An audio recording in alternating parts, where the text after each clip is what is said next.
हर हर महादेव, जय भोलेनाथ। नमस्कार, मैं साधना पांडे मार्गदर्शन पे आपका स्वागत करती हूँ। दोस्तों, आज मैं बात करने वाली हूँ कि चैत्र नवरात्रि हो, कोई अन्य नवरात्रि हो, ऐसे में बिना कलश रखे माता की पूजा कैसे होगी। साथ साथ व्रत बिना भी आपकी मनोकामनाएं पूर्ण हो सकती हैं, इसके बारे में बात करेंगे। देखिए, बहुत सारी भ्रम की स्थितियां हैं कि यदि हम कलश रखते हैं तो माता की पूजा होती है। कलश रखकर माँ की विधिवत आराधना होती है। बिना कलश रखे भी यदि मन में भाव है, हृदय में श्रद्धा है, तो आप माँ की आराधना कर सकते हैं। कैसे होगी, संपूर्ण विधि जानेंगे। वीडियो में अंत तक जरूर बने रहिएगा, क्योंकि आप जानते हैं आधा अधूरा ज्ञान हमेशा जो है वो खतरनाक होता है। थोड़ा सा समय दीजिएगा, निश्चित रूप से आप कुछ सीख के ही इस वीडियो से जाने वाले हैं।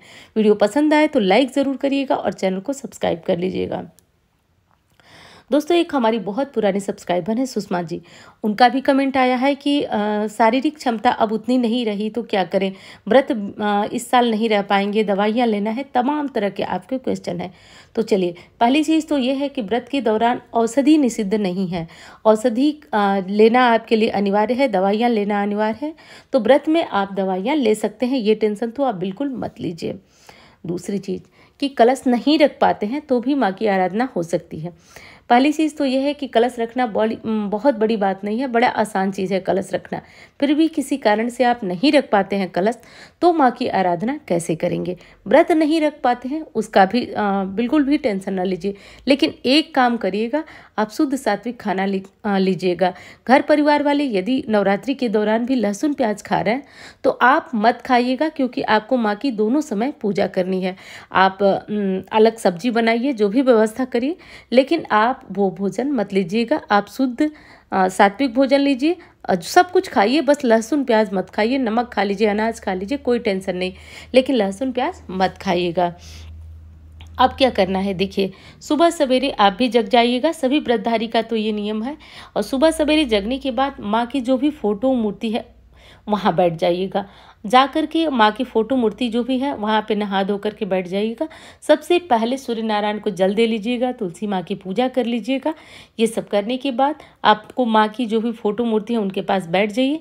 यदि माँ की पीतल की मूर्ति है तो उनको स्नान कराइए, और नहीं है, यदि कोई फोटो रूप में है तो आप उनको कपड़े से साफ कर लीजिए, क्योंकि पिछले दिन आपने चंदन और बहुत सारी चीज़ें माँ को समर्पित करते हैं तो फोटो पे गिरती रहती हैं, तो आपको उनको साफ कर लेना है। करने के बाद क्या करना है कि अब वहाँ पे सबसे पहले आपके मंदिर में जो गणेश जी विराजित हैं उनकी पूजा आराधना कर लीजिए। उसके बाद जो सभी देवी देवता हैं उनकी आराधना करिए। बस नवरात्रि में एक काम आप अलग से करिए, क्योंकि 9 दिनों का नियम आपने लिया है कि आप पूजा करेंगे, कोई पाठ करेंगे। और हाँ, दुर्गा सप्तशती भी पढ़ना चाहे तो पढ़ लीजिएगा। बस खाने में ये नियम रखिए कि लहसुन प्याज भी नहीं होना चाहिए। और बस माँ को एक अलग कटोरी में, जैसे कि 9 दिनों के अनुसार 9 भोग होते हैं, या फिर कुछ भी भोग रखिए तो अलग से माँ को रखिए। वैसे माँ को मिश्री और मखाने का भोग लगाना भी बेहद शुभ माना जाता है, तो आप अलग से एक कटोरी में माँ को अलग से भोग लगाइए। तो ये हो गया। उसके बाद आप जो भी दुर्गा सप्तशती पढ़ते हैं, दुर्गा चालीसा पढ़ते हैं, जो भी पढ़ना चाहें, आपको जो ठीक लगे उसके बाद पढ़ सकते हैं। उसके बाद क्या करना है कि अब माँ का हो गया। अब कोई मंत्र यदि आप जपते हैं तो उस पाठ के बाद आप मंत्र जपिए। उसके बाद माँ से क्षमा प्रार्थना कर लीजिए। क्षमा प्रार्थना दुर्गा सप्तशती के अंत में भी लिखा होता है, और सामान्यतः आप कोई भी जैसे कि पाठ करते हैं तो भगवान से क्षमा करते हैं, मांगते हैं कि भगवान कोई गलती मुझसे हो गई पाठ के दौरान तो मुझे ज़रूर क्षमा करिएगा, प्रभु मुझ पे अपनी कृपा करिएगा। ऐसा बोलते हुए आप जो है आरती माँ की करिएगा। बस हो गई आपकी पूजा। तो बिना कलश रखे भी आराम से पूजा हो सकती है। एक बात आप ध्यान रखिए, भगवान भावग्राही होते हैं, क्रियाग्राही नहीं। आपके मन की श्रद्धा क्या है वो महत्वपूर्ण है। कलश रखना, व्रत रखना, कोई पाठ करना ये महत्वपूर्ण नहीं है। तो इस तरह से आराम से बिना किसी भ्रम के और बिना किसी दुविधा के आप अपना व्रत पूर्ण कर सकते हैं। चलिए, अब दूसरा बहुत ज़्यादा जो सवाल आ रहा है आपका कि दुर्गा सप्तशती पढ़ने का नियम क्या है, उसके बारे में बात करेंगे। तो दोस्तों, उससे पहले कहना चाहूँगी कि इंस्टाग्राम, फेसबुक पर मुझे फॉलो नहीं किए तो कर लीजिएगा, और नंबर जो आप देख रहे हैं इस पर कुंडली वगैरह दिखाना है तो संपर्क कर सकते हैं। देखिए, दुर्गा सप्तशती पढ़ना बहुत ज़्यादा शुभ होता है, बल्कि नवरात्रि के दौरान ही नहीं, अन्य दिनों में भी अलग अलग अध्याय का पाठ अलग अलग मनोकामनाओं की पूर्ति के लिए किया जाता है। लेकिन मैं बात कर रही हूँ नवरात्रि का, तो मैं नवरात्रि के नियमों की ही बात करूँगी। सर्वप्रथम क्या करना है कि दुर्गा सप्तशती का पाठ देखिए। सबसे पहली चीज़ मैं बता दूं कि दुर्गा सप्तशती का पाठ पढ़ना सबसे अच्छा होता है संस्कृत में, लेकिन आजकल का जो परिवेश है संस्कृत सबके बस की बात रही नहीं। तो संस्कृत अशुद्ध, गलती से भी अशुद्ध उच्चारण मत करिएगा, ये मेरी बात को बहुत ज़्यादा गांठ बांध लीजिएगा। ये सर्वथा अनिष्टकारी होता है, मैं आपको पहले ही आगाह कर देती हूँ। संस्कृत में मत पढ़कर हिंदी में पाठ करिएगा, क्योंकि देखिए एक मतलब एक जाना माना उदाहरण आपसे दे रही हूँ, जो कि है भार्या रक्षति। तो उसमें किसी ने पढ़ा थी भार्या भक्षति, उसका नुकसान हुआ। सब मिला जुला करके अशुद्ध वाक्य का उच्चारण करने से अच्छा है कि आप हिंदी पढ़िए। हिंदी में जो दुर्गा सप्तशती आती है उसका पाठ करिए, या फिर संस्कृत आपको आती है तब तो बहुत अच्छी बात है, न आए तो मेरा यही सलाह है कि आप हिंदी पाठ करिए। पाठ देखिए, नियम के बारे में बात करते हैं दुर्गा सप्तशती पढ़ने का। तो नियम देखिए, पाठ करने का एक मैंने पहले भी वीडियो डाली कि कोई पाठ करने से पहले जो है वो आसन, और पाठ करने के बाद क्या करना चाहिए। लेकिन चलिए मैं आज यहाँ बता रही हूँ तो आपको बता देती हूँ। सबसे पहले आसन रख लीजिए, उसके बाद दुर्गा सप्तशती जो है वैसे तो प्रतिदिन 13 अध्याय का पाठ करना चाहिए। प्रतिदिन 13 अध्याय का पाठ दुर्गा सप्तशती का यही नियम है कि नवरात्रि के 9 दिनों में प्रतिदिन होना चाहिए। लेकिन देखिए, जो करने वाले हैं वो कर रहे हैं, जो नहीं करने वाले हैं, जिनके बस की बात नहीं है कि प्रतिदिन 13 अध्याय खत्म करना, तो वो क्या करें, तो उनके लिए एक अलग विधि है, उसके बारे में भी बात करते हैं।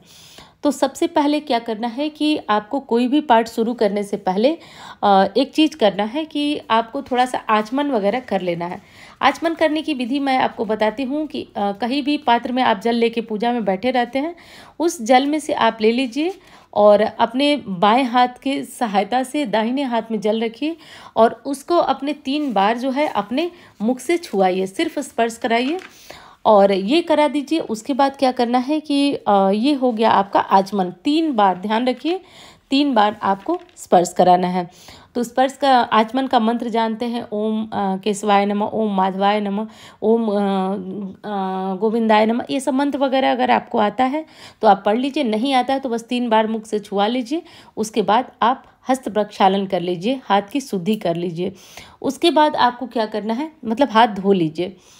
उसके बाद करना है अब हमें पाठ करना है। पाठ में क्या करना है इसके बारे में थोड़ा सा बात कर लेते हैं। तो देखिए, पाठ करना है, लेकिन पाठ को कभी भी, दुर्गा सप्तशती का पाठ जब कर रहे हैं, कभी भी हाथ में लेके पाठ नहीं किया जाता है, ध्यान रखिएगा।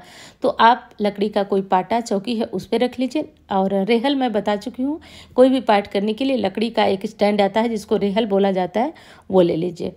सर्वप्रथम जो है वो सारी पूजा आप कर लीजिएगा, गणेश जी, गौरी जी, माता दुर्गा सबकी पूजा कर लीजिएगा। उसके बाद ही पाठ प्रारंभ करिएगा। सबसे पहले कवच पढ़ेंगे, दुर्गा सप्तशती में होता है। उसके बाद अर्गला, उसके बाद कीलक, उसके बाद करेंगे दुर्गा सप्तशती का पाठ। तो पहले दिन पहला पाठ करना है, नोट कर लीजिए, पहले दिन पहला पाठ करना है। और दूसरे दिन क्या करना है, तो दूसरे दिन 2 पाठ करना है। कौन सा, तो दूसरे दिन दूसरा और तीसरा पाठ करना है। ध्यान दीजिए, दूसरे दिन दूसरा और तीसरा पाठ करना है। तीसरे दिन क्या करना है, तो तीसरे दिन सिर्फ 1 पाठ करना है, क्योंकि ये पाठ थोड़ा बड़ा होता है। तो तीसरे दिन चौथा अध्याय का पाठ किया जाता है। चौथे दिन कौन सा पाठ करना है, तो चौथे दिन 5वां, 6वां, 7वां, 8वां, ये सारे पाठ आपको छोटे छोटे हैं, इसलिए इन सब का पाठ आसानी से हो जाएगा।